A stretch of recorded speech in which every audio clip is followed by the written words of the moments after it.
I will endeavour to share my. I'll share my screen, and I can't see hands go up, but if you do have any questions, just shout them out as we go through. I think I've got this timed for around about 45 minutes, so there's time for questions at the end anyway. Now sharing screen. If Piers could tell me if this works, I'll then crack on. That's it. Looking good. That's it. Excellent.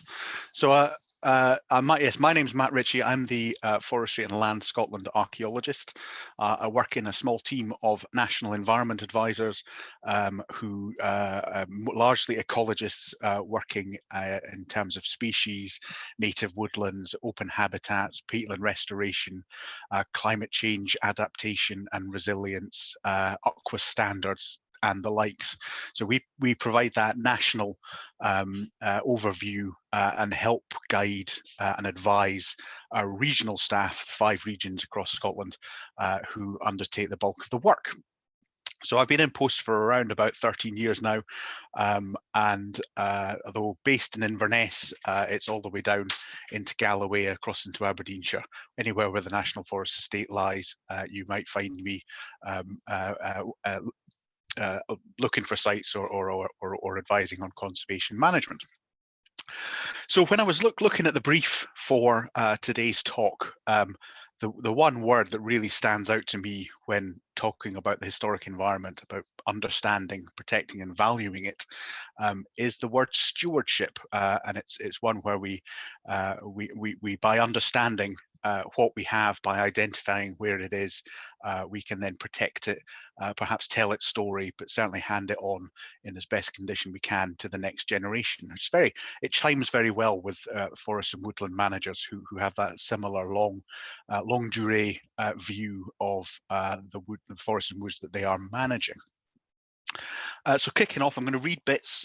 There's some boring bits, necessary bits. There's some lovely illustrations, as you'll see. So bear with, and do just shout out if you've got any questions.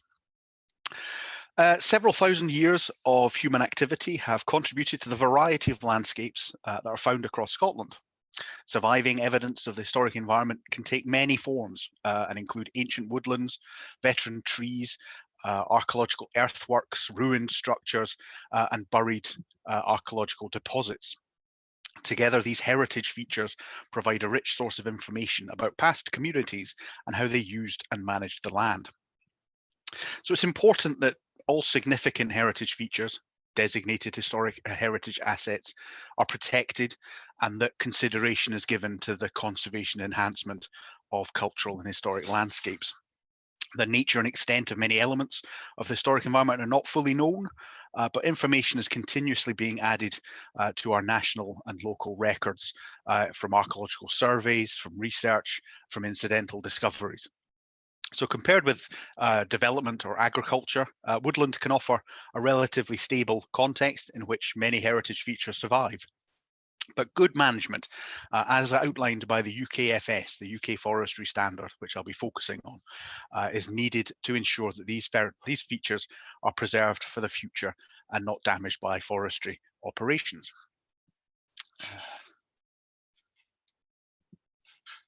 So in terms of the structure of this presentation today, I'm going to give you a little bit of the strategic background, the policy works, the words and documents that we work towards. I'm going to talk a little bit about stewardship and what it means to me. I'm going to talk a little bit about the UKFS, diving into covering the key elements of the UKFS historic environment guidance that we should all be following. A little bit more about key definitions. So when I talk about heritage features or designated historic assets, when I talk about cultural significance and conservation management, what do I mean? So we'll cover key definitions. And then there's 2 main site types that I've used to illustrate the thinking behind this approach, the asset management approach that I'll describe, which are the World War II coastal defences at Lossy that you've just seen in the previous slide, and Neolithic rock art, sort of Aboriginal art from Scotland Ireland, the north of England, all the way down into Iberia, this Atlantic rock art from 5,000 years old that is so distinctive in our landscape. So those are the two main site types I'll be using, but they're actually there to deliver a concept and a message that can be applicable across the whole of the historic environment. So looking at in terms of our strategic background, we would start with Scotland's forestry strategy. 9 of 11 strategic drivers is landscape quality and the historic environment. It says Scotland's forests and woodlands include a range of important historic monuments and features, and our stewardship should continue to protect and conserve these historic monuments and features. 5 of 6 priority areas. The 5th is to enhance the environmental benefits provided by forestry and woodland, with the third aim being, the third priority area being, we will promote design and management practices which identify and manage the cultural and historic value associated with our forests and woodlands. This is the basic call to arms in our national forestry strategy, which tends, when you're looking at different types of strategy, tends to be quite holistic and inclusive. It's a very good document to read and to think about what the intentions are, or the vision for Scotland's forests in the future. In terms of our main policy, it very much is the UK Forestry Standard, which notes that it is important that all significant heritage features, and not just designated ones, are protected, and that consideration is given to the preservation and enhancement of cultural and historic landscapes. So this is very much the hook by which the rest of which all else is hung. The UK Forestry Standard is the policy note that we should all be working to, and it includes this clear statement about significant heritage features. Forestry policy, when you look at it in the round, is robust and comprehensive, although it does tend to be at a landscape scale for obvious reasons. Turning to the historic environment, the national strategy is Our Place in Time, and it highlights 3 cross-cutting strategic priorities, that of understanding, protecting and valuing. Understand being the investigate and record element of archaeology and historic environment. Protect, care and protect, conservation side, and value is to share and celebrate, where our interpretation, our learning resources and our events would fit in. The supporting historic environment policy for Scotland notes that to manage the historic environment in a sustainable way, its cultural significance and the cultural significance of elements within it have to be understood, and that wherever possible, special characteristics and qualities should be protected, conserved or enhanced. So looking at those 2 in the round again, historic environment policy tends to focus on individual places, so rather than that landscape scale. So when we're thinking about stewardship and thinking about how we should be operating within that policy and strategic background, defining the concept of stewardship, well, in relation to the historic environment, several keywords jump out to me. Identify, protect, maintain, conserve, enhance, sustain, consider, significance, importance, and to manage places at that landscape scale. So we're looking at place, but at scale, we need to consider and assess significance and set out a range of appropriate responses. So the historic environment contains or includes such a huge range of sites in various states of preservation and decay that to cover it all within an hour would be impossible. So I've chosen 2 type sites, as I described, the World War II coastal defences and Neolithic rock art, both at either end of the spectrum in terms of chronology, to emphasize 2 of these keywords. And throughout this talk, we'll really be thinking about consider and significance. So if you come away from this thinking that when in the historic environment within the woodlands that you manage, the most important thing is to consider it, weigh it, think about its significance, think about how best to manage it. Everything's done at a case-by-case basis. But the important thing is to think about it in the first place, for me anyway. The rest of this talk is really about how to go about doing that. I flagged up there's a picture there of the front cover of the Historic Environment Resource Guide. It's a few years old now, but it's absolutely jam-packed with useful information about how to go about finding out about historic environment, the various resources out there online and whatnot in print form. It's really, really good, and I would urge you to download a copy and to peruse it. So I'm not going to go too much into detail about how to go about finding out resources. It's all in this really useful booklet, the Historic Environment Resource Guide, available on the Scottish Forestry website now. So in terms of stewardship, from flint scatters to ancient rock art, through hut circles and hill forts to ruined farmsteads and relic field systems, the historic environment contributes to the essential character of our landscape and informs both our sense of place and our knowledge of the past. That's my core vision in terms of, or mission statement. There are a variety of things out there that can help you in terms of going out to identify the historic environment in the woodlands in your care. The first one being the booklet on the right hand side, the practice guide, with all the sorts of different types of site that you might encounter within the woods, jointly written by myself and Jonathan Wordsworth, who you all may know, late of Archaeology Scotland. You can download that again from the Scottish Forestry website. And there's another very good one that I'll plug, which is Conserving and Managing Trees and Woodlands in Scotland's Designed Landscapes, which is much more about parks and gardens, veteran trees and the likes. Really well written, really interesting, and another great practice guide. So both two documents that I'd urge you to pick up and have a look through. In terms of resources, the most important one is PastMap.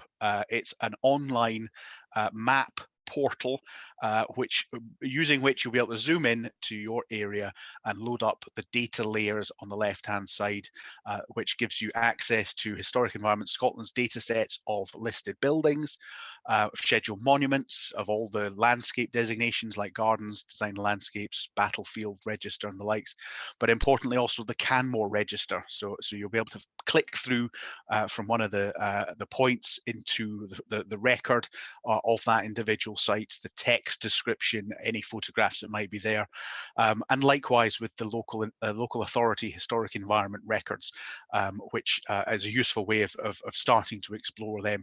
If you're based in the Highlands, you have of course the Highland Historic Environment Record, which is streets ahead of all the others. It's absolutely fantastic, with PDFs of pre-existing survey reports, loads of photography, lots of hard work's gone into that. It's a really good resource, all available online.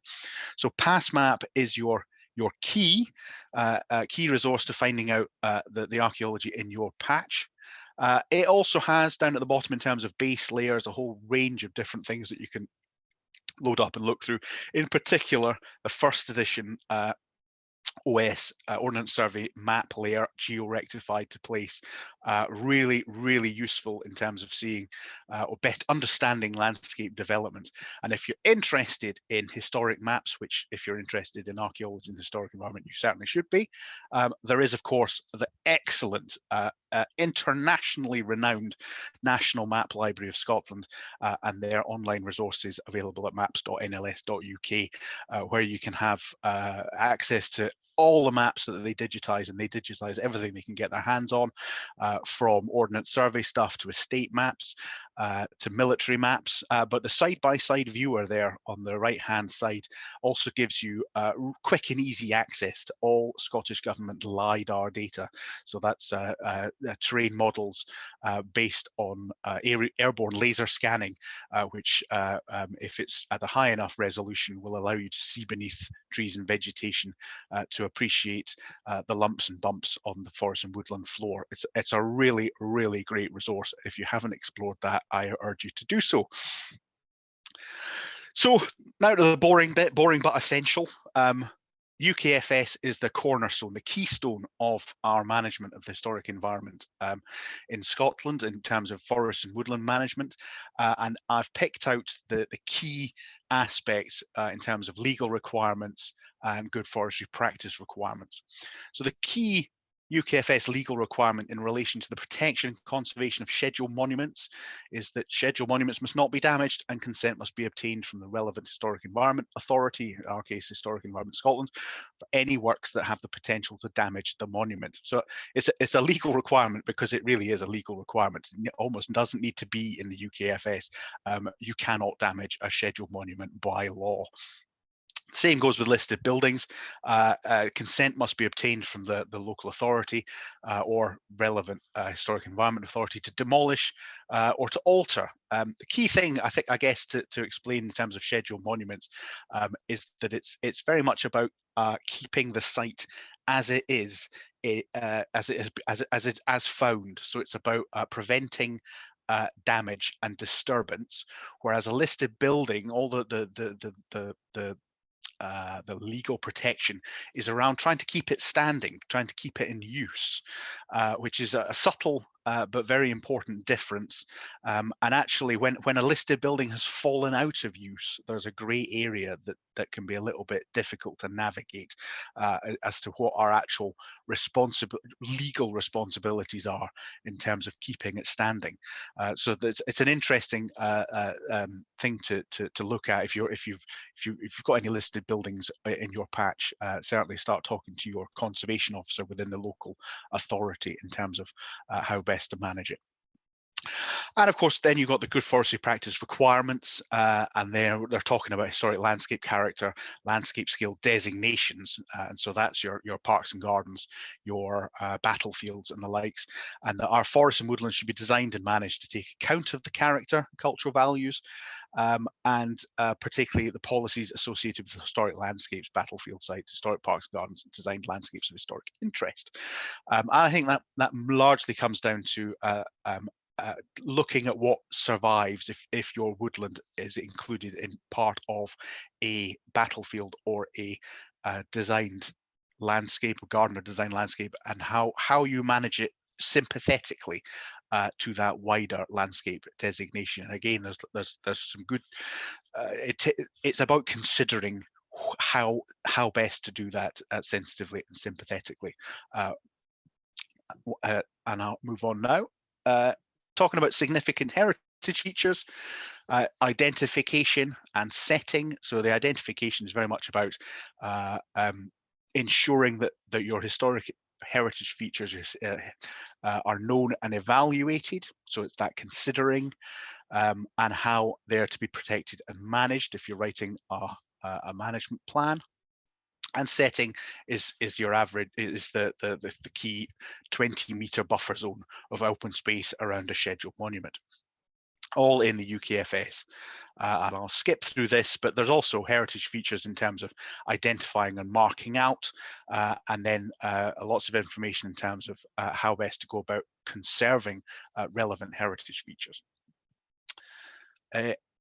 So key definitions, so thinking back to that idea of considering and significance. So in general terms, you have a heritage feature being an archaeological site where the cultural significance predominantly lies in its material fabric. So that can be both above ground as earthwork or masonry and below ground as buried archaeological deposits. And the appropriate management regime for a heritage feature is usually pretty simple protection, part of simple conservation management. Although more significant heritage features may require more active and complex conservation management. Designated historic assets are all our designated sites, World Heritage Sites, scheduled monuments, listed buildings, and the likes. And they should really be considered for active conservation management, for which you might need consent. But again, there's various levels of that conservation management that you should consider, which we can talk about next. Cultural significance is a key one. You always get asked, why is that important? and it's very much to be taken on a case-by-case basis. Conservation decisions should be based on an articulation of heritage values, which are often known as cultural significance. An assessment of cultural significance considers a range of different values and would form an important part of any subsequent forest management. So it's about looking at the site in the round, thinking about its intrinsic properties. So what's important about the site within its fabric, whether that be above or below ground, in its contextual qualities, so its group value, or is it a very rare example of the site type, and then any associative values, which may be more ephemeral, such as its value today for visitors, or its value in terms of landscape character, or indeed place in folklore or literature or art, or things like that. So it's very much about, again, considering the cultural significance of the site in hand. And it's very difficult to just give you a blanket that these are all important, because of the preservation, because of decay, and the likes. So when you're thinking about conservation management, it's very much about any work that aims to protect a site from damage. Can be creating a measured survey or record, so an archaeological survey, monitoring and improving its condition by undertaking general vegetation management. So simple conservation management is usually about identifying it, avoiding it, and protecting it from forest operations. Active conservation management is that more hands-on vegetation management, slowing decay, and in some cases more complex work or structural consolidation might be required. And in that case, you'll probably be able to find funding for that from Historic Environment Scotland and the likes. So turning to, in terms of the kind of practical elements of what I've just described, I've got two aspects of the historic environment to use as the canvas. And it's about this asset management approach by which you assess cultural significance and consider sustainable conservation. And by taking this asset management approach, we can inform and direct our resource investment. We can meet place-based policy at a landscape scale. This includes undertaking necessary survey and recording, assessing what conservation options are appropriate, and considering how best, or if we should, present relevant sites to the public. So this asset management approach provides a framework for discussion and helps to ensure that complex issues are recognised, considered, and addressed. In this particular case, we have a remarkable series of coastal defences from World War II, surviving in lossy forest in Murray, an almost unbroken line of anti-tank cubes and pillboxes stretching for over 8 kilometres along the Murray coastline. This coastal crust is unconsolidated and ruinous, set within a working forest environment and alongside a dynamic shingle beach. To explore it is to experience a very raw and tangible element of our wartime heritage. Some of the structures are decaying, with steel beams corroding and concrete cracking, while others are in amazing condition, still with camouflage paint and barbed wire.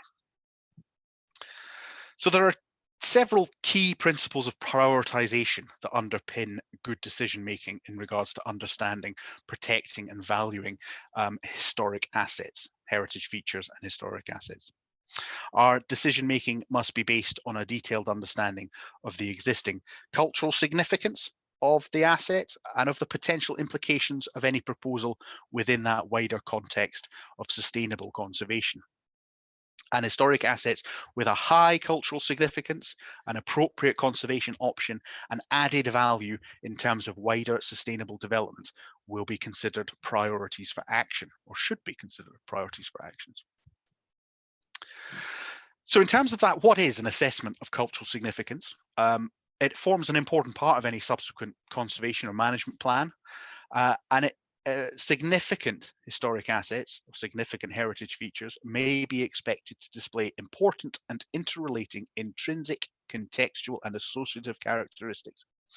So those intrinsic characteristics are those inherent within the monument, such as its condition and the potential survival of important archaeological evidence both above and below ground. The contextual characteristics are those such as landscape setting, group value, or if the monument is a well-preserved example of an unusual and significant monument type. while associative characteristics are more subjective assessments, such as the aesthetic attributes or if the site has enhanced social value to the public as an accessible and significant monument type. The coastal defences at Lossy Forest score very highly. Individual tank cubes or pillboxes may not be intrinsically very unusual, or their architecture are known. The cultural significance of the site lies in its scale and aesthetic character rather than in its intrinsic fabric. Collectively, their contextual characteristics form one of the best preserved examples of anti-invasion defences in Scotland. Something you'd only know if you went out and looked and tried to find out what other examples are out there. Their aesthetic abandoned character also contributes hugely to the associative sense of place. So this is one of the searchlight houses that flank the coastal gun battery. Heritage conservation decisions should also be based on a consideration of the wider social and economic and environmental context. And this is this idea of assessing sustainable conservation and of the various challenges and opportunities that conservation may involve. And this also forms an important part of any proposed management plan. Priority conservation actions may be expected to provide sustainable benefits in terms of that social, economic, and environmental context. So this is the corroding roof beam within the searchlight house. Social context includes things like current or potential community use, the visitor experience and accessibility, and its contribution to the local sense of place. The economic context includes things like ongoing maintenance costs and any potential benefits in regards to local employment or tourism. And the environmental context includes a consideration of associated natural capital, ecosystem services, and local biodiversity values and the likes. So looking at the coastal defences at Lossy, they don't score very highly across these criteria for sustainable conservation. The economic costs of significant structural consolidation would be very high. The environmental context of ongoing coastal erosion, saltwater corrosion, and the social health and safety risks with formal public access all help negate on-site interpretation and presentation. So any major conservation intervention would also impact upon their aesthetic abandoned character. So how best do we balance the management of the collective special character with the management of individual structures, such as the searchlight house, or the management of individual elements within them, such as the corroding steel roof beam? And it's these questions and consideration of these questions that are at the heart of any assessment of cultural significance and sustainable conservation management. Neolithic rock art is also a great type site with which to explore these questions.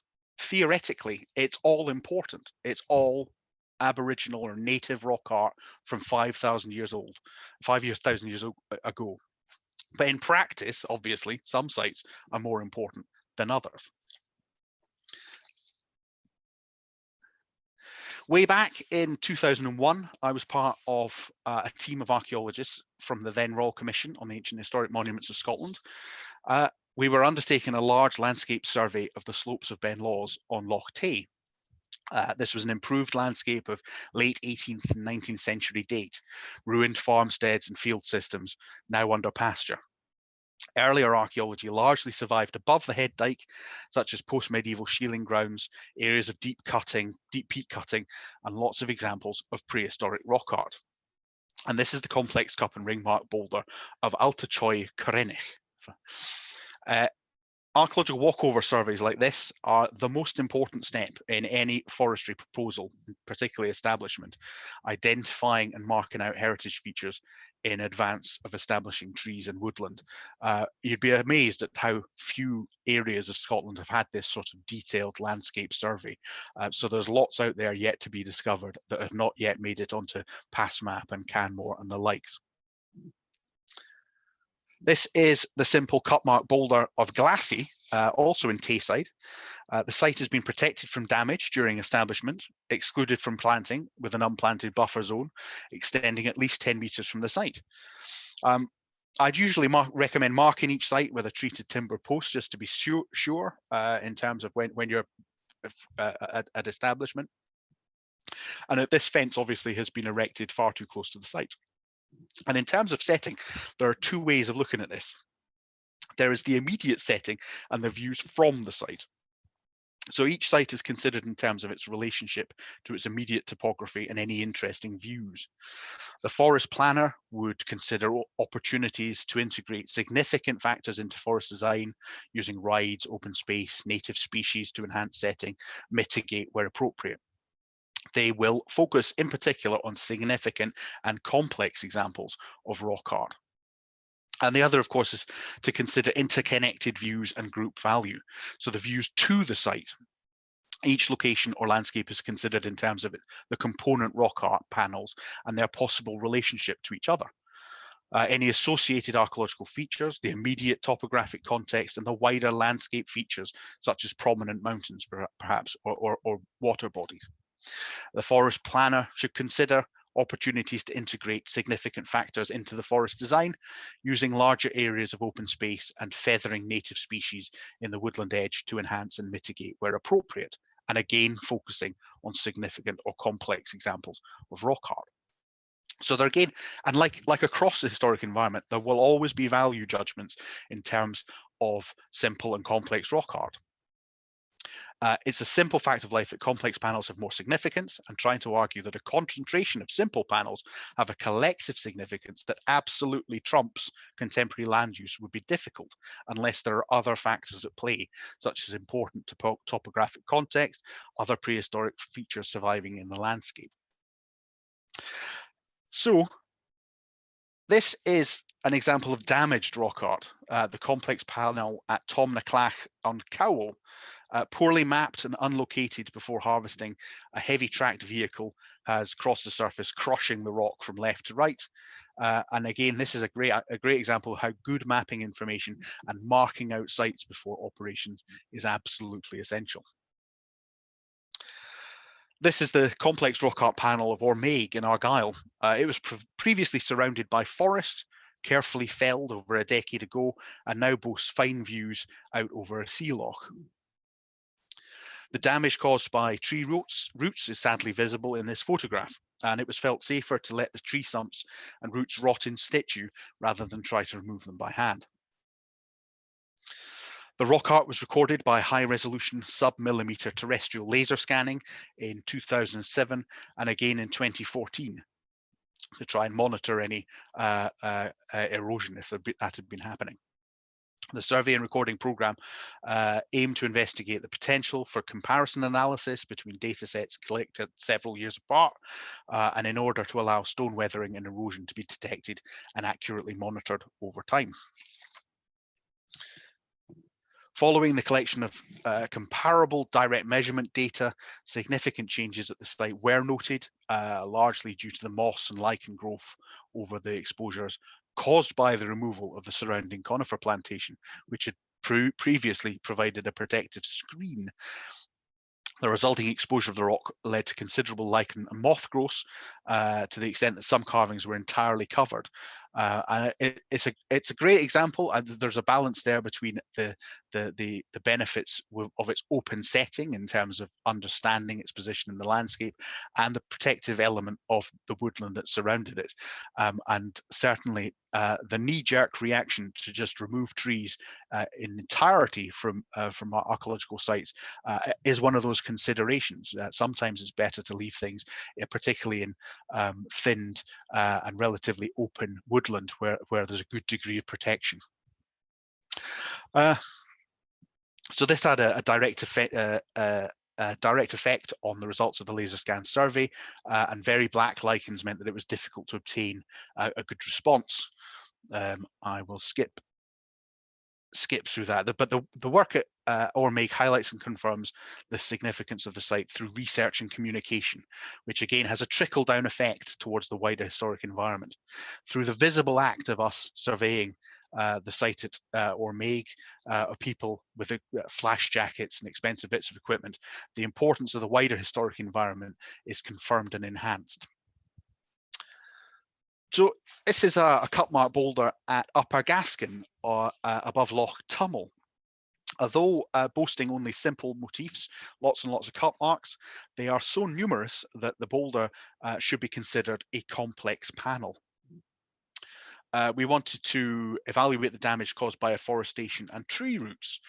So the boulder was cleaned and recorded, and an area around it opened and excavated. Hundreds of quartz fragments were recovered, all likely evidence of the rock art being carved and perhaps used, that sort of slightly magical sheen left by a quartz pebble on the rock during a damp sheen is quite special. Wind blow can result in sites being discovered, and this complex panel was found under an upturned root plate near Achnabrec in Argyll, and the site was subsequently cleaned and recorded by archaeologists from Kilmartin Museum, bearing the largest cup and ring mark thus found so far in Scotland.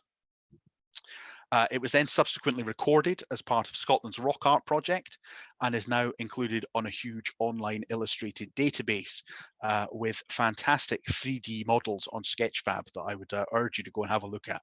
It's great fun, fascinating exploring and zooming in on the rock art. And this partly goes to demonstrate one of the reasons why even local archaeology is important in its wider national context. It's about gathering up these larger data sets so that people can research, understand and appreciate them in that wider context. And then turning to presentation, there's access information and detailed on-site information. And this panel describes the access paths around Achnabrec, and what it lacks in detail, it makes up by enticing visitors to commit to the walk. And those that are interested can find out more from things like the learning resource that I'll plug at the end. Each on-site panel, by necessity, always ends up retelling the same few short paragraphs introducing rock art. And so it was with this in mind that we put together a more detailed learning resource package. So I've got 3 examples, again, of rock art that I'd like you to imagine, and then we'll try and put what we've learned about assessing cultural significance and sustainable conservation management into practice. So this, imagine if you will, an undesignated simple cup and ring mark boulder on a recreational trail. It's well-preserved rock art, it's clearly cut, and it's aesthetically pleasing. There are 5 perfect cut marks and 2 well-preserved cups with 3 to 5 rings respectively. It's on a level area of a bedrock knoll with fine views to the north down the glen.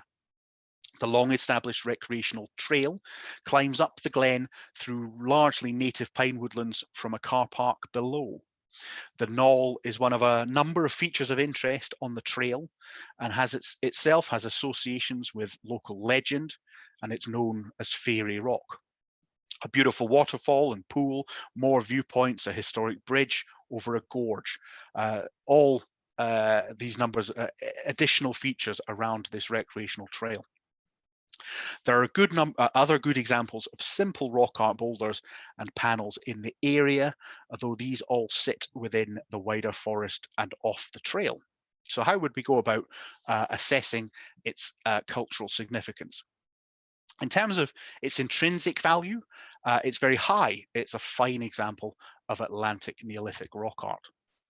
In terms of its contextual value, medium to high. It's a relatively rare example of complex rock art with collective group value in that wider landscape. And associative value is very high. The viewpoint must have been important in prehistory, and the local legend ensures that the site has current social value and potential. In terms of that, thinking about sustainable conservation management, social values, high. As part of a popular woodland trail, the panel contributes both to the visitor experience and the sense of place. Economic is medium. Although it's not the main feature of the trail, it's not expensive to maintain, but it could be accidentally and expensively damaged by visitors unaware of its significance. So the trail itself also brings visitors to the area. In terms of environmental, it's quite low. The scale and value of the current and potential habitat condition plays a big part in this category. So you're thinking about bog surrounding a crannog mound or bats in the cellar of a ruined townhouse. So the environmental value of this albeit fine example of Atlantic rock art is not necessarily very high. In terms of recommendations that result from that assessment, we would certainly recommend having an archaeological measured survey. So you're looking at a detailed record of the site itself and a walkover survey of the wider landscape to identify and record the collective whole. So that's all about identifying what's there, recording it because of its significance. Low-key interpretation is likely required on site and in the trail guide to highlight the rock art and its vulnerability. So you have there an opportunity to focus again on the archaeological recording methodology, the sorts of laser scans that you saw previously, visualizations alongside contextualizing and not just retelling that local legend. But a fence around the site would compromise site and setting. So we would need to monitor the site to ensure it remains in good condition, acting if there is an issue. And you maybe want to put something in the interpretation to highlight the value and the vulnerability of the rock art, emphasizing stewardship and taking care. So you wouldn't necessarily want to slap a fence around it. Learning points about this, I guess reflecting, it's only a tiny proportion of rock art is designated. So again, with similar message for across the whole of the historic environment, don't assume that everything significant is already designated, because it most certainly isn't. The difference between simple and complex rock art is very subjective as well. So again, it's all about considering that individual site, that individual place in its wider context. Considering and thinking about it is the most important thing that we're doing here. That group value does play a big part in terms of contextual significance. So look into that wider setting, thinking about that larger archaeological walkover survey, thinking about collecting as much information as you can is a really important part of the process. And it's not always just in terms of site type. So hut circles, standing stones, hill forts, ruined farmsteads, they're all part of that wider historic environment, or relict elements of that historic environment. The second of three examples is a designated simple cut mark boulder beside a remote forest track. So cast yourself back, imagine in your mind a boulder about the size of a small car. A number of faint cut marks have been carved on its irregular upper surface. There are at least 20 cut marks and a further 7 possible cut marks. The boulder sits in a small unplanted area beside the rough forest track with no commanding views even once the trees are removed. The surrounding forest is all commercial conifer plantation. The site is remote and inaccessible, although the forest road is to be upgraded to enable harvesting and extraction, and there are no further examples of rock art or any other prehistoric sites in the wider landscape. In terms of that assessment of cultural significance, in the intrinsic importance, medium to high. It's a good example of Atlantic rock art, and it's a designated scheduled monument. The area immediately surrounding the site has not been ploughed, so there may be decent buried archaeological deposits associated with the base of the boulder, particularly in nooks and crannies and the likes. But its contextual significance is pretty low. It's a fairly common example of simple Atlantic rock art with no wider group value, and its associative value is low. In terms of assessing its sustainable conservation management, that social value is low. There are no potential benefits in regard to visitor access and interpretation. Its economic value is low to medium. Keeping the site clear of scrub vegetation and regenerating trees is not expensive and is part of our UKFS guidelines, but it's still a commitment. Environmental value is low. The site is set within commercial conifer plantation with low surrounding biodiversity value. So our recommendations would be that the primary concern is to ensure that the site is protected during the road upgrade. I would consider requesting that the proposed road line is moved, but if that's not possible, and it may not be, it will need to be included on any constraints mapping and visibly marked, perhaps again by a timber post. Low-key scrub control and the removal of regenerating trees will also ensure that the site remains visible. The site could be used as the subject of a small archaeological project, investigating the survival of buried archaeology deposits, but this is unlikely to be a priority, but in terms of community archaeology, it would be a really nice target site to think about. But there's no interpretation required on site. Learning points or reflections on that. Particularly during woodland expansion in the 70s and 80s, a lot of sites were scheduled in front of the forestry plough. And at the time, it was felt that this was the only guarantee a site had of any protection. And so this is why, particularly in areas of forestry, some of the things you might have bought through the as community assets, the land, the asset transfer scheme, you might be sitting there with a scheduled monument that you're really scratching your head thinking, why has this been scheduled? This is probably the underlying reason, and it's that emergency scheduling process that happened in the 70s and 80s before forestry and woodland developed more of an environmental understanding. So designation itself does not immediately confer cultural significance, although it should definitely be part of the assessment. So don't necessarily assume that a designated asset is of high cultural significance, although it is legally of national importance. So certainly it's higher up any proposed ladder in terms of priorities for conservation management and the likes. Setting may be an issue, particularly as a designated asset in terms of any comments that will come back from your woodland plan, but it's likely that the wider area would be restocked as the site itself has no discernible view, so it's not really going to be that much of an issue. So although some people get really hung up on setting, particularly around scheduled monuments, it's something to consider on a case-by-case basis. And our final example is a designated complex cup and ring mark panel, the subject of a recreational trail. So this spectacular panel is very similar to the one you saw at Ormeig in Argyll. Imagine a complex series of interconnected motifs on a large sheet of exposed bedrock with open views to the sea out to the west. It can be found at the end of a long winding trail in and out of commercial, conifer plantation, areas of clear fell and native woodland as well in the riparian zones. The surrounding area is rich in prehistoric ceremonial remains, with further complex panels of Atlantic rock art, standing stones, stone circles, stone rows. What you have it, you name it. The immediate area is richly biodiverse, with juniper growing above native ancient woodland that is also rich in unusual mosses and lichens.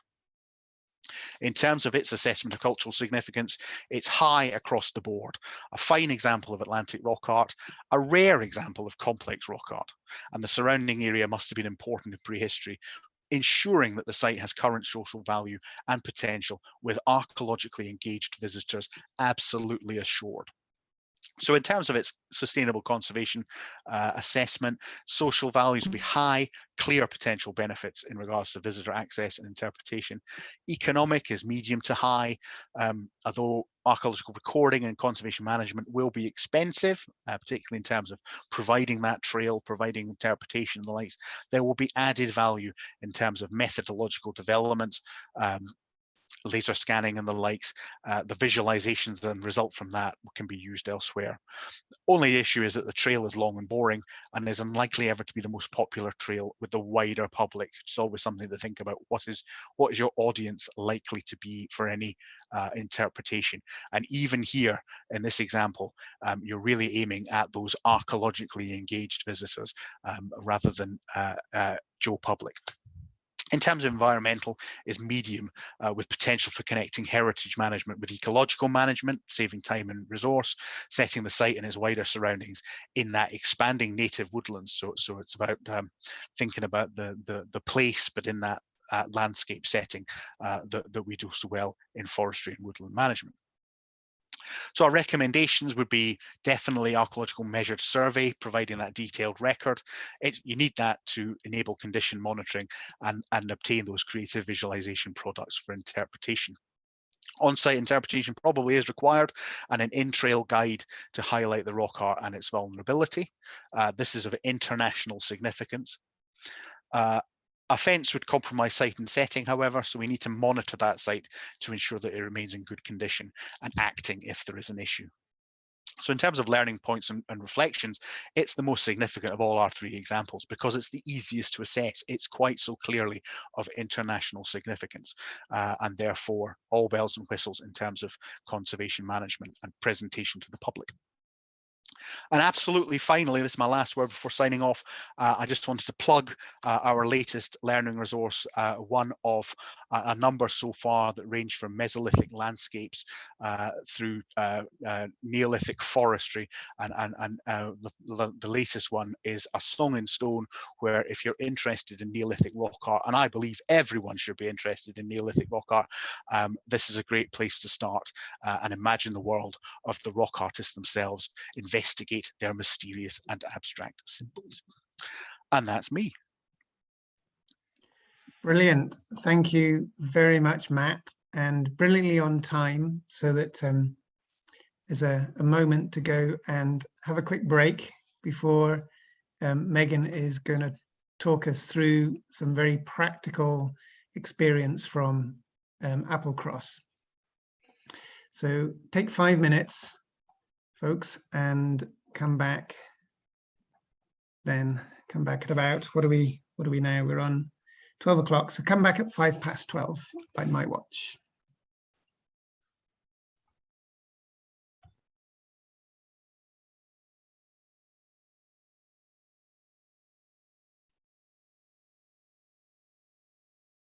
How was that? Oh.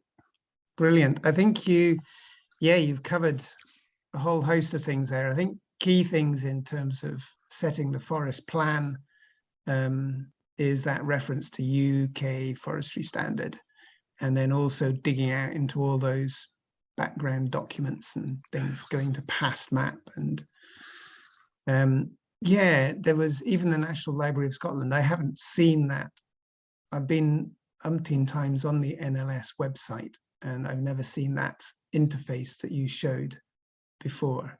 So I don't know the whether online maps are brilliant. It's such a great resource. Yeah, and you know, I'd also hadn't realised that you could get the Ordnance Survey first edition as an underlay for pass map as well. So that seems good.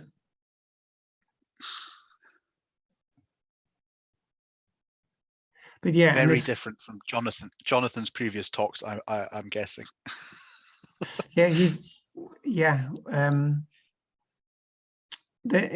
know what is difficult to cover in this in such a short session is all of that subtle woodland archaeology that is represented in the trees and the vegetation, and to being able to read something into that sort of heritage. It's quite tricky. Yeah. And that's, I suppose, where you'd really do need your specialists, the likes of Coralie specialists Mills on site. Absolutely. It's impossible to try and do that justice with a few slides and an overview, because every woodland is different, and that balance between heritage and biodiversity or you know, finding the sweet spot in there is something that you need someone who can appreciate what coppicing is, for example, or the age of a veteran tree, or what kind of bryophytes and mosses and lichens are there. And it's a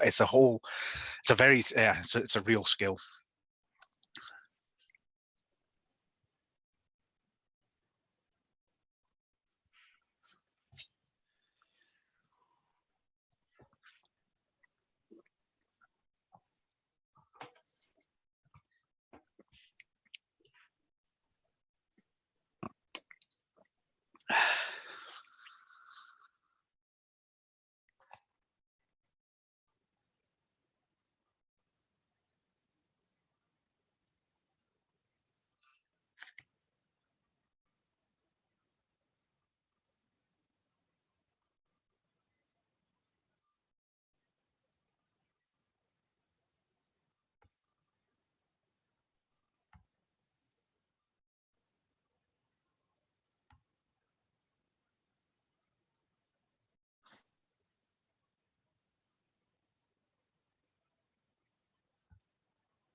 Okie dokes. I see quite a few folks have left their cameras off, but I'm going to assume they can hear us now. And I'm going to hand over to Megan. Megan, do you want to lead us on with the next bit of this workshop? Thank you, Piers. So I'm just going to share my screen.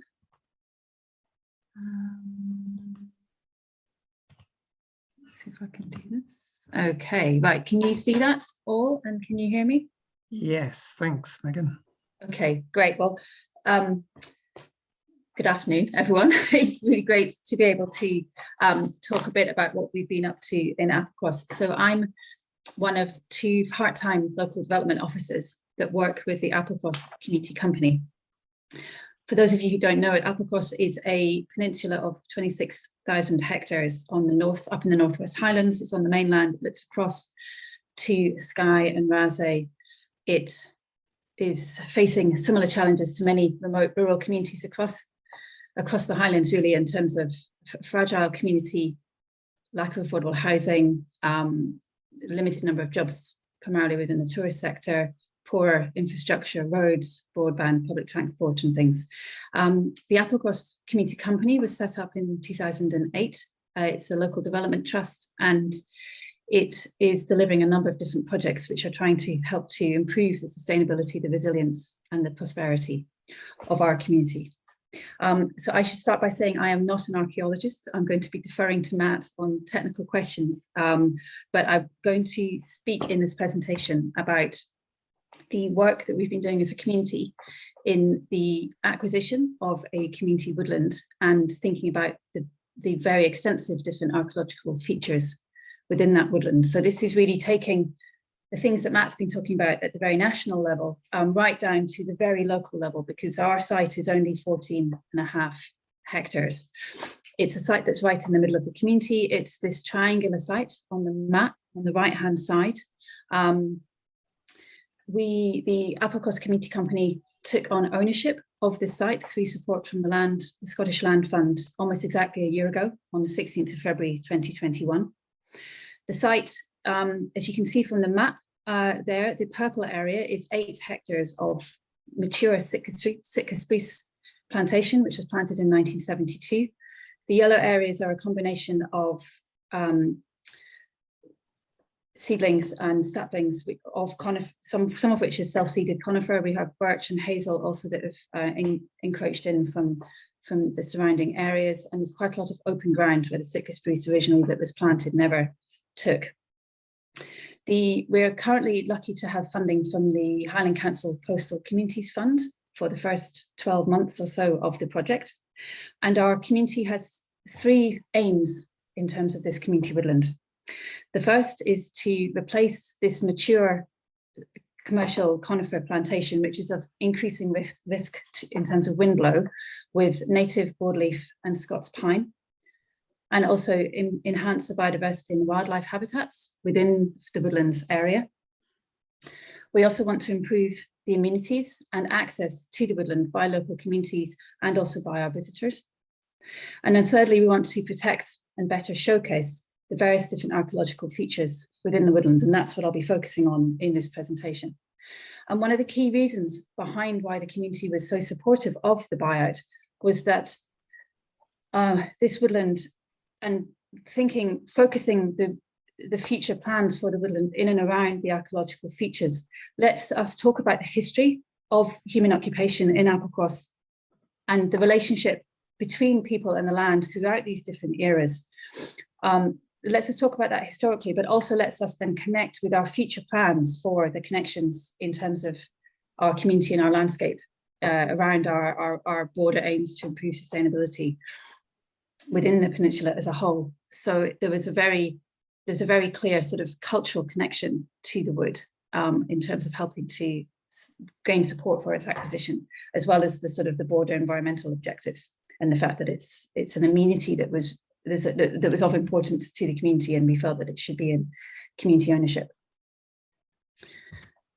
So the discussions about the community taking on acquisition of the woodland began in early 2019 we were lucky to receive funding from the Scottish Land Fund to undertake a feasibility study and community consultation. We worked closely with John Hollingdale from the Community Woodlands Association to do that. We were right in the very middle of all of our community consultations when the pandemic hit, and lockdown sort of forced us to move up the remainder of our community consultations online. And as a result, we undertook a postal ballot of all the different residents on the peninsula. The photo in the middle is us trying to count the results of the ballot in a socially distanced way in May 2020. We then secured the acquisition of the woodlands through a second grant from the Scottish Land Fund. And since then, we've been continuing to engage with the community and various different components of the community as we sort of move forward in terms of our plans for the woodland. The photo at the bottom is a map of the woodland that was created by the primary school children. We did a session with them, I think in around May or June last year, where the kids made a map of the woodland, and then we, using all the different items they had in their playing field, and then we worked together to think about how they'd like to see the wood be in the future when they are adults. There were forest school activities taking place once a week in the woodland up until the pandemic, so the kids are very familiar with the 14-hectare site, and they have a lot of memories and emotional connections with that woodland. So having taken on ownership of the 14-hectare site back in February last year, the most significant thing, the initial priority for us was to deal with the significant risk of windblow in terms of taking steps to clear fell the 8 hectares of the mature conifer plantation. These risks, because the windblow risk was really significant for all the different archaeological features underneath the woods. The photo in the middle is one of the later features, a part of the 18th and 19th century township and the initial identification of that site for the harvesting companies that we did. But this Clearfell project was complicated, not just because of the archaeology. There's also power lines transecting the site. We had to work closely with the SSE to arrange to bring generators in to provide continued electricity to local households and businesses. Underneath the site is riddled with limestone caves, and the bottom photo is one of the cave entrances. So we had to work closely with the harvesting and forwarder drivers to map out routes for them to take the trees out without ending up collapsed in a cave. And also because of our location, we had to spend a lot of time negotiating with Highland Council and the local community councils to pull together a timber transport management plan to get the timber out 25 miles round the coast to Shieldig along a very poor condition single track road. So that also added another element of complexity to that project. In terms of our overall approach to the archaeology, the committee is really focused on sort of four questions in terms of our plans that we thought through during the consultation and then the acquisition process. First was gathering all the knowledge of information about what features are there in the woodlands. The second, thinking about how these features need to be best protected during the clearfell activities. The third was thinking about how we can best protect and promote the archaeological sites within the redesign of the woodland, particularly within the restock plans that we're discussing with Scottish Forestry. And then third, how can we think about our plans for showcasing these areas in the future cultural heritage activities? So very much in line with the sort of the valuing, the sharing and celebrating stages that Matt talked about in his presentation. So luckily, we had substantial knowledge about the woodland and its archaeological features before we started. This was largely as a result of the hard work that the Applecross Archaeological Society had put in undertaking investigations and research over a number of years. The first formal survey that we're aware of, first formal archaeological survey, was done in 2004 by the previous owners of the woodland and the whole peninsula, the Applecross Trust, which was feeding into their long-term forest plan. And then under the auspices of the Applecross Landscape Partnership, funding programme, there was further surveys and archaeological digs and research done within the woodland and within the wider landscape. And that culminated in the creation of an archaeological trail, which goes through the woodland as part of a wider path network, and visited a number of different sites. And that was finished in 2014. There are 6 sites on the Highland Historic Environment Record within the woodland, but none of these sites are scheduled and the area is not part of a wider designated landscape. So all of this information was gathered together, and then it was supplemented by an archaeological survey that we did as part of the feasibility study that was done by a local archaeologist, Kathy Dagg, which focused in on thinking about the different features and how they would need to be managed during the clear fell process, and also in terms of subsequent forest management. So I'm going to talk now a bit about the various different archaeological features within the woodland. I've categorized them into 3 types. We have features we've got features starting in the Iron Age right through to the early 20th century.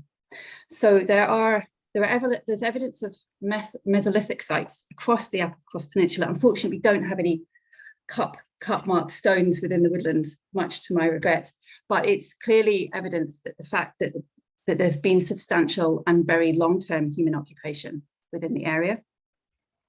The wider landscape within which the woodlands sit includes 17 hut circles and a broch, which is down now near the Applecross Mains and the campsite. And this all suggests that there was quite a significant population in this area during the Bronze and Iron Ages. A survey was done of roundhouses within the Torgarve woodland and beyond in 2010 as part of a wider study across Wester Ross, and that identified 4 prehistoric hut circles within the woodland, 1 under the conifer plantation area and the other 3 out in the open ground. And then subsequent surveys by Kathy Dagg and work by the Applecross Archaeological Society has found a number of suspected additional roundhouse sites. The second kind of category of archaeological sites are the field boundaries, Fank and a corn kiln. So the photo on the top on the right-hand side is an example of the various different banks and dikes that form irregular enclosures right through the woodland. These, we think, date from the mid-19th century, but we think that there will have been earlier field systems associated with the roundhouses, which have been subsequently obscured by field clearance activities and agricultural production. The photo on the bottom left is the low and indistinct fittings of what we think is a rectangular sheep fank. This fank does not appear on any mapping, and therefore we think it was already abandoned by the time of the first edition OS map in 1873. The photo on the bottom right is what we think is a corn kiln with a kiln bowl built into the bank and a small barn attached to the side.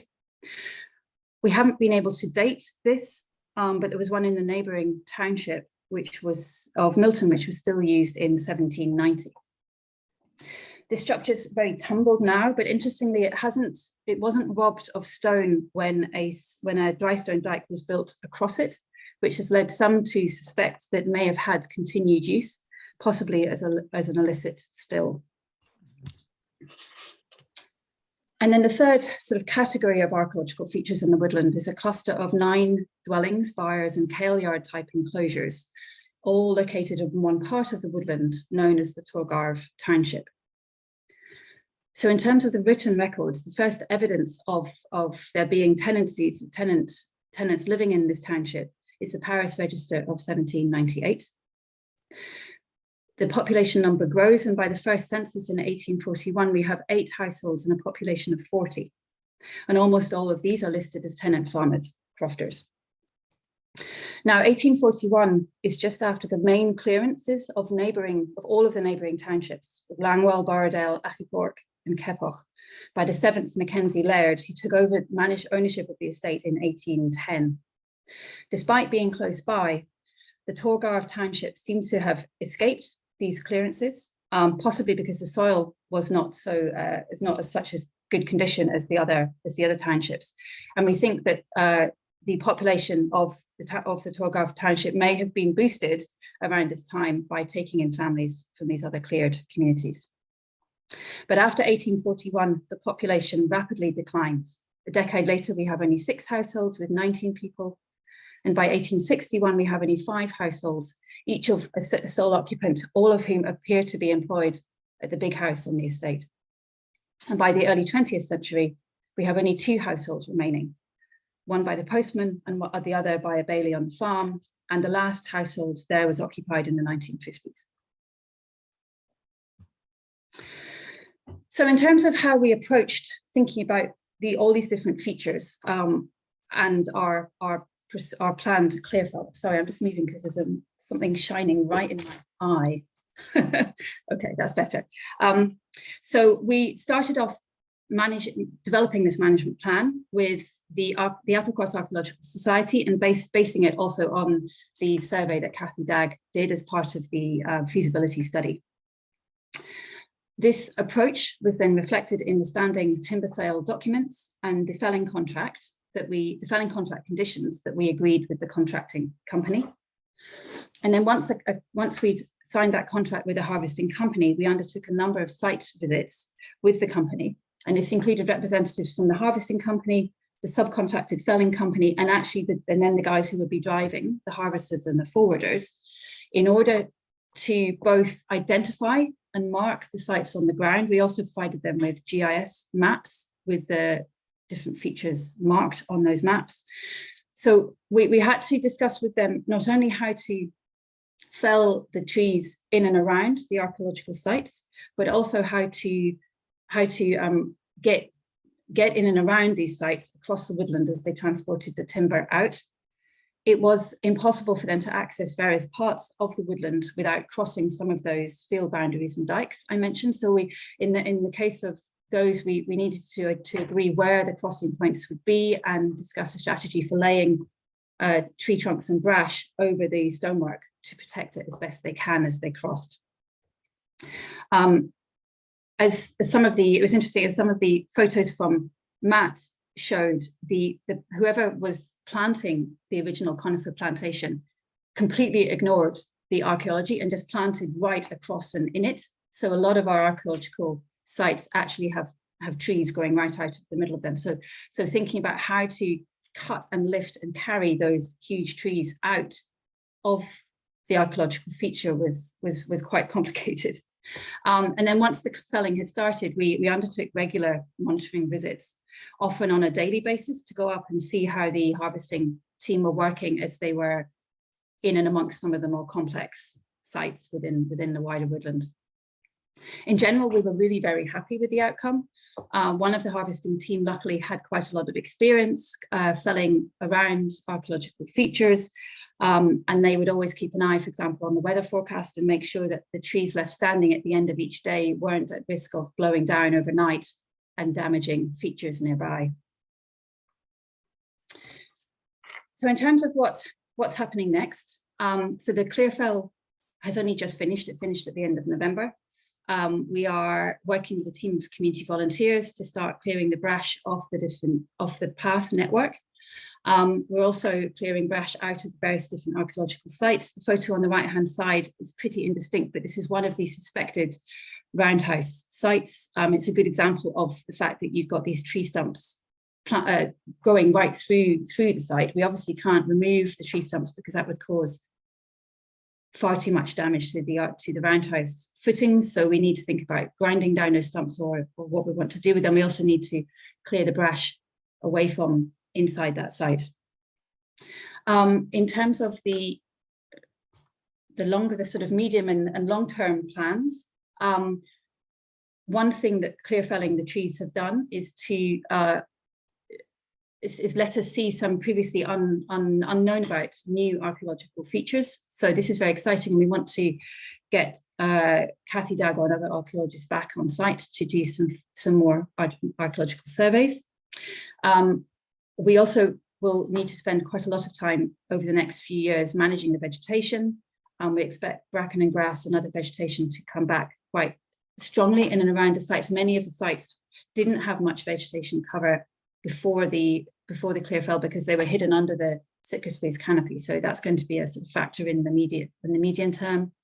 We're also designing and installing a series of interpretation boards and signs to sort of provide more information on the ground as you walk around the woodland about what the different elements and features within the woodlands are. We also want to spend some considerable time thinking about how the archaeological features will sit within a broader redesigned woodland and the restock plan. Our restock plan in principle has agreed to leave a barrier area which will be unplanted around the archaeological features, but we need to sort of finalize that plan and think about the various different elements that it needs to have. We also want to try and ensure that the forest school activities can return to the woodland as soon as possible. And these are all working in the long term towards our aim to showcase the archaeological sites across the woodland, and also to increase the cultural and historic environment focused activities that we're doing within the woodland, which are targeting both the local community but also the visitors that we get to Applecross. So thanks very much. I'm going to hand back to Piers now, and happy to take any questions or comments. Thank you. Thank you very much, Megan. That's yeah, brilliant detail involved there in terms of, you know, just what you have to go through, all the steps in the process. Yeah, how you need to get people on board as much as possible, and, you know, talking through not just with the harvesting contractor, but all the operators, all the drivers of the machines. Yeah, they're the ones who have to make the on-the-ground decisions, and they're the ones who are going to be swinging the arms of the machine around, can move the brash, move the logs to create the trackways, and to do the best they can to protect what you've got. I think we've done quite a lot on sort of the management of sites. I'm going to just open the floor really to questions, and whether folks feel as though there's anything that's been missed out that needs more coverage, either in terms of pulling together woodland plans, or in terms of managing contracts or managing a site.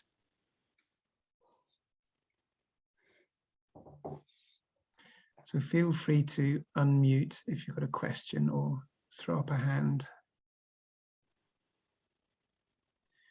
Felicity. I wondered if Matt could say a bit more about where we could go to try and find out more about features on the ground which aren't designated, but are obviously old land use features going back. I don't know how far, but back as far as old stone clearance piles and old field systems, etc. Probably medieval. Well, possibly. I mean, there are cut-marked stones on either side of the area. Yeah. I think the most important thing is to get a good understanding of the wider landscape around your the area of your interest. So not just to be focused on the boundary, what's within your boundaries, but within that wider landscape context. So walk around and keep your eyes open, and start thinking about how what historic elements of the landscape survive elsewhere, because it's all likely to be pretty much similar depending on land use. In terms of what's on record, it's very much past map and Canmore. For things that are not on record, it's about experience, so going to look at other things that are on record, and then trying to work out what's relevant to the sites that you found in your patch, and looking through a variety of books in terms of getting a good idea of what potentially could survive out there. So the identifying the Historic Environment Practice Guide that I flagged up earlier is a really good start. There's a great book just been published by a guy called John Wright, which is all about identifying mysterious things in the, I'll get you the right right reference. He wrote The Natural History of the Hedgerow, and is a really interesting naturalist and cultural heritage writer. So John Wright with a W, and that's a really interesting way of looking at the landscape. And there's another great book, which is the Landscape Encyclopedia, which was published a few years back by the Windgatherer Press. Again, I'll find out what the author is and put it in the chat. But those are the ones I would recommend. So it's sort of about having your guidebook to what might remain, and then looking at good examples and trying to work out what your features may or may not be. But the thing to flag up is that the processes of decay, destruction, survival are different in every case. So it can be really difficult to read and understand the lumps and bumps on the ground. Yeah. There are abandoned farms higher up the valley, and then the next valley has got a couple of abandoned townships as well. So there's a lot in the landscape around about. And so thinking about your clearance cairns, your clearance cairns can be very random, but if they're very low and organized, you might be looking at corn drying stacks, or peat drying stacks, which are more like foundations for putting things onto. So again, it's just always thinking outside the box as to what things could be. All right, yeah. Well, they're very low and very lichen covered. And quite massive as well. Large extent of field clearance stones. Yeah. Long, low mounds. And presumably at some point, if there is a risk of you needing to go in and intervene in an area in terms of management, then you need to get an archaeologist to come in and explain what the significance is if you're not able to do it. Is that right, Matt?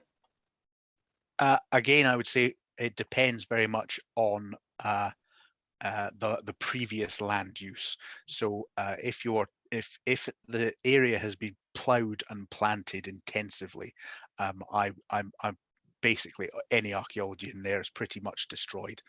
So I wouldn't worry too much. I would focus very much on when you're looking at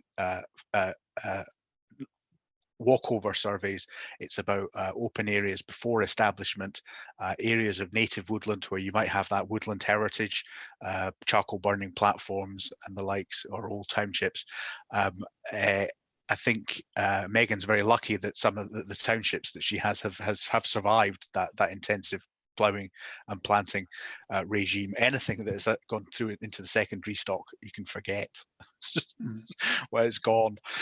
So yeah, it's about being sensible with resources. So it's not many archaeologists would shout me down for saying this, but once you pay for an archaeological survey, there's an expectation to deliver, and so it will rapidly fill up with possible thises and possible that's, which is not necessarily that helpful for current land use management, current land management.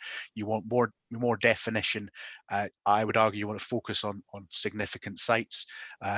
Leaving things in an open area is good, but that open area is just going to want to rewood. It's going to scrub up. It's going to want to regenerate, and so there's going to be there's a constant effort and maintenance to cut open areas, and that has to be factored in.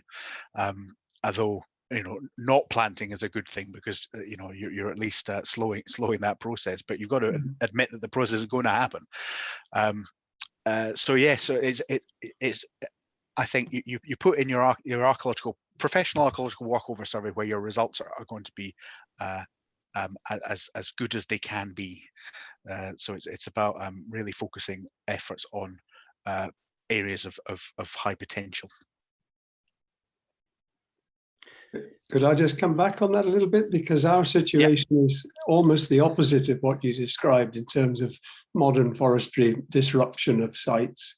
We've got a landscape which clearly indicates a chronology of succeeding land use purposes, if you like, going back into the mists of history, we know not how far.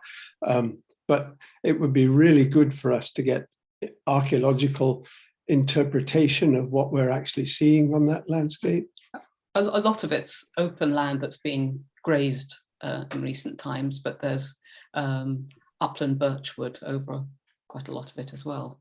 But it hasn't been it hasn't been ploughed with any modern equipment at all. Any past crops were back in the sort of 17th, 18th, 19th centuries. So it looked a pretty much undisturbed landscape in terms of modern intervention. It's going to have high potential. Yes, get an archaeological walkover survey. That'd be great.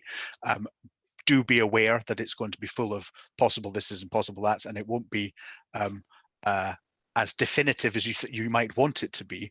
But when you tender or agree the specification, remember to get them to do all that historic map regression, all that deep delve into the archives that they can, and so you do get not only a look at what's on the ground in terms of a physical description, a physical record of what's on the ground, but that more armchair look at maps and historical sources and the likes that can be really, really rewarding. And again, ask for that appreciation of what's beyond the boundaries of what you're looking at, so that they can compare and contrast within that wider landscape, which is really useful. Thank you. Yeah. Because Megan, do you think that with all of the work that you've done on Tor Garv, that the focus is then taken away from the other archaeological bits and pieces in land holdings around you? So there are many more bits of the story hiding under the other Sitka spruce blocks. Do you feel as though there's greater emphasis then to uncover the whole story, or that you can do the interpretation in your little 14-hectare bit, and then you don't need to worry too much about the significance of the rest? I mean, I suppose that is a risk. The 2004 survey that was done as part of the Applecross Trust's long-term forest plan did cover a substantial, all of the commercial, all of the estates, commercial conifer plantation, and the earlier broadleaf trees. The trees that were planted around the big house and the gardens there. Unfortunately, quite a lot of the other woodlands have either been clear felled in the last 5 years by the trust, or were damaged catastrophically back in 2005 by big storms, and have never been. At the moment, they're just impenetrable kind of catastrophes of the woodland. So you couldn't get in there anyway, regardless of whether or not there was something interesting in there. There are other organisations in the community who are focusing on some of the other archaeological sites and areas of interest on the peninsula. We have the Historic Society, which is there's a lot of artifacts and sites associated with Melrure. This one of the saints associated with Columbus, and who came and set up a sanctuary in Applecross.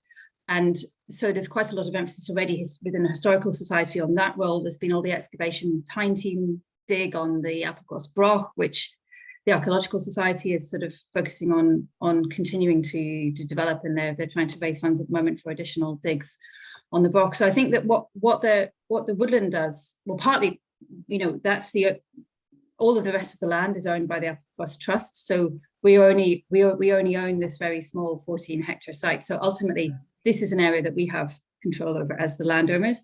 Anything else that's done in any of the other sites is up to a different landowner. But we felt that this woodland, because it has a concentration of all these different periods in it, it lets us really look at all these different examples of previous settlement and occupation in Applecross within one area in quite a concentrated way. And some of the plans we're thinking about in the future are to work with the Applecross Historical Society to think about opening up and maybe doing some rebuilds of the various different types of settlements, the houses, the black houses or round houses, maybe doing some demonstration crop growing in some of the field boundary areas in the woodlands. So these are all the kind of ideas we've been frankly just brainstorming on at the moment as a community, because we've, the project's been managed by a group of volunteers, and we have been very much focused on the clearfell, which was quite a daunting prospect for a group of community members who've never been involved in a clearfell project before. So now that that's finished, now is the time we're beginning to think about which of these possible features for the archaeological features and the historic environment features within the woodland we want to focus on, and how we can integrate that within what's happening within the wider landscape, so that what we're doing is not being done at the detriment to other features in the woodland. I wanted to come back on this question about, how do you find out information about what's available on the ground? Because we had none of the sites. I mean, some of them are in the Highland Historic Environment Record, but none of them are designated, none of them are scheduled. So there wasn't that kind of easily accessible information available online about the features. And it was really the local knowledge that played a key part in helping us gather that information and think about which of the features are the most important for our management plan for the archaeology.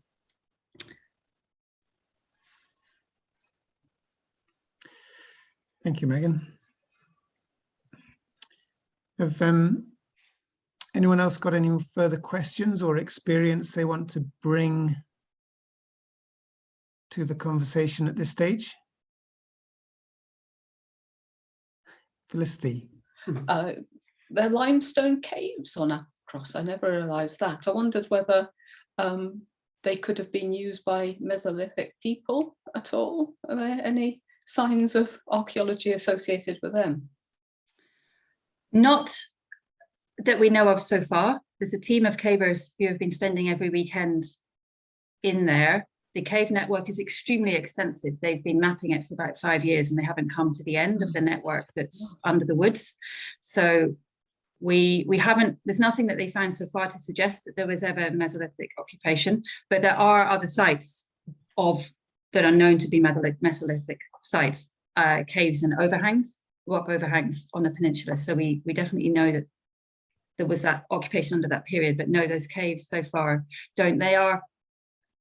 The nature of the caves is that they're created by water, and they're very frequently flooded, so that they're not the kind of caves that would necessarily be desirable for actual occupation.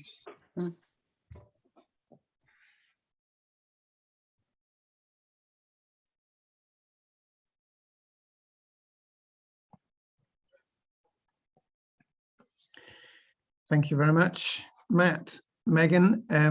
Thanks to you both. Thanks to everyone who's been part of this workshop. If there's no further questions, I'll let you go to your lunch or lunches.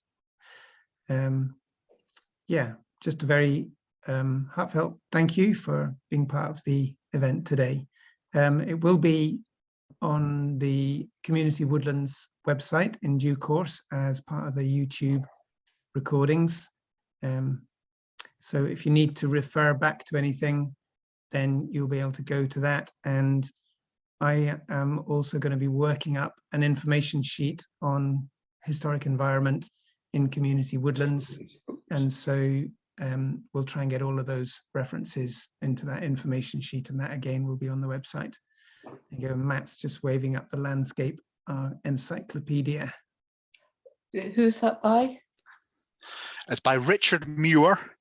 Landscape Encyclopedia, a reference guide to the historic landscape, published in 2004. It's a really good reference material, and this was published this year. And that's A Spotter's Guide to Countryside Mysteries by John Wright, who's excellent. He's absolutely excellent. Thank you. Thanks for sharing those, Matt. Okay, folks, I'm going to stop the recording and